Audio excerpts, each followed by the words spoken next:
In this lesson, we will learn proof. It's related to algebra. We will learn what proof, how to prove something. So proof is a sequence of statements that's originated logically from each other to show that is always true. So it shouldn't fail for any particular instance. It's any instances, every case it has to be true.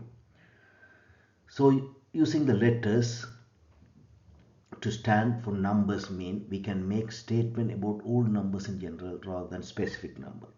So if rather than 5 you can say n, then only you can prove it's always true. N can be 1, it can be 2, n can be 3.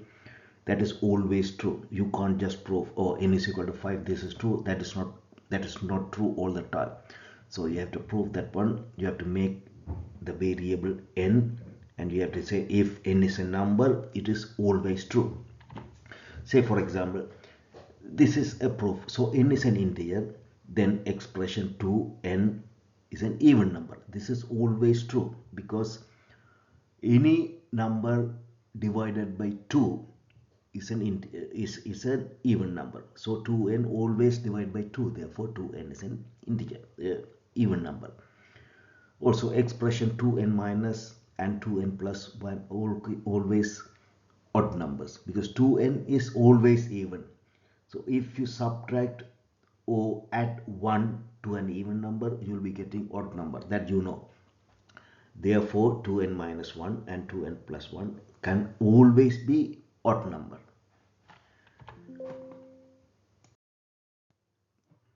So here we are going to prove two even numbers are added, the total is always an even number. So how do we do that one? Say for example, we know that for 2 plus 2, the two even numbers adding 2 plus 2 is 4. So we know that 4, that is an even number, plus 12, that's another even number. We are getting 16, that is an even number. 1002, that's an even number, plus 3024, that's another even number. We are getting 4026, that is also even number. So we know, we can see if you add two even numbers, that's an even number. We are getting the results as even number. But we can't tell them, oh, if we are getting this one, two even number, therefore it is always true. That is not the case. You have to tell them in generic term. So you have to use some letters to show if n can take any integer value, then this is true. So for example, you can take any even number as 2n. So the 2 is the first even number, you can say as 2 into 1. 4 is even number, 2 into 2. 6 is even number, 2 into 3. So you can write any even number as 2n. You can write another even number as 2m. M can take any value, that is going 2m is going to be even number. Okay, now you have this one. So if you add these two, you will be getting 2n plus 2m. Then you can get the common factor 2 out and you can put it into bracket. So that can be 2 into n plus m. But you know, n is an integer. It can take any value, it's an integer. M can take any value, but that's an integer. If you add two integers, you will be getting integer. So you'll be getting 2n plus m also an integer. So 2 into any integer is always an even number. That's you know. Therefore, that is the proof. You are saying that when 2n plus an even number automatically. So in this, they ask you to prove multiplying two odd numbers is always odd. Let's look at this example. So 3 into 5 is 15. 3 is an odd number, 5 is an odd number, that is 15. Again, 7 is an odd number, 9 is an odd number, 9 into 7 is equal to 63, that is an odd number. 11 is an odd number, 13 is an odd number. Multiplying 11 by 13, you will be getting 143, that's an odd number. We know that one, yes, we are getting this, but we can't say this is always true. So we have to prove with some common letter, n or m, whatever, m or n, take any value, this is true. We also know that one, if you multiply an odd number with odd number, you will be getting an odd number. That's we know. Also we know that one 2n plus 1 If n take any integer, 2n plus 1 is going to be odd. If m is going to take any integer value, 2m1 plus is going to be odd. That's all we know at this stage. So they are asking multiplying two odd numbers together will give. So you can write the odd number as 2n plus 1. One odd number can be 2. You can write it as 2n plus 1. So in take 1 you will be getting 3. In take 0 you will be getting 1. In takes 3 you will be getting 7. Always 2n plus 1 is odd. 2m plus 1 is also odd. N can take any value. 2m plus 1 is odd. So you can write the multiplication of two odd numbers as 2n plus 1 into 2m plus 1. So even number you can write it as 2n. Odd number you can write it as 2n plus 1. It can be any letter, but n or m, whatever you want to use, you can use it. If you want to use two different numbers, use different letters. You can use n, m or k, l or whatever you can use, but two different.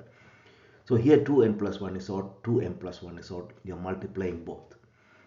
If you multiply both, you have learned how to multiply in brackets. You have to expand it.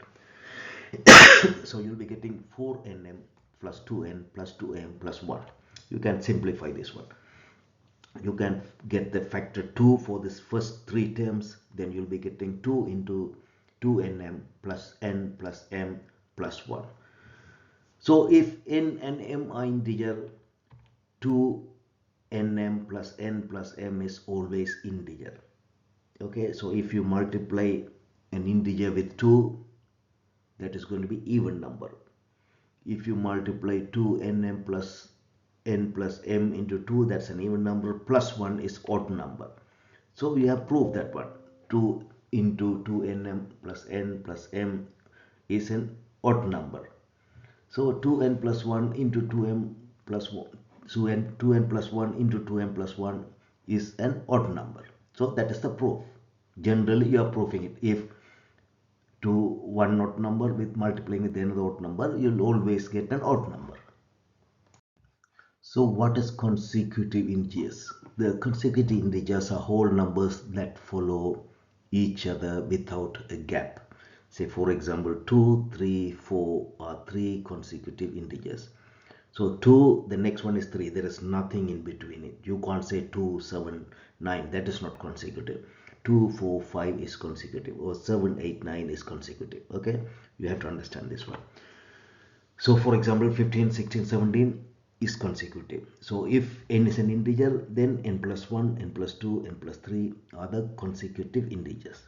So by using this one, they are asking you to prove consecutive integers is a multiple of 3. Sum of 3 consecutive integers is multiple of 3. So you know that one.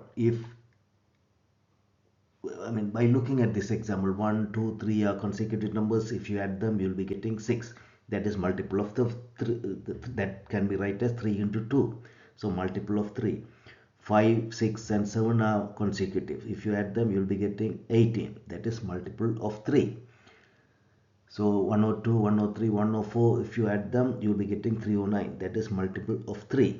So 3 into 103 is 309. So we know that one. But how to prove? So you have to get a general integer number. So that is n.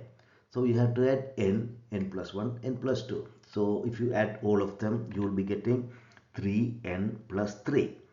Then you can get the common factor out. 3 out, you'll be getting n plus 1. So it is a multiple of 3. Automatically 3 is a factor. Therefore it's a multiple of 3. So n takes any value.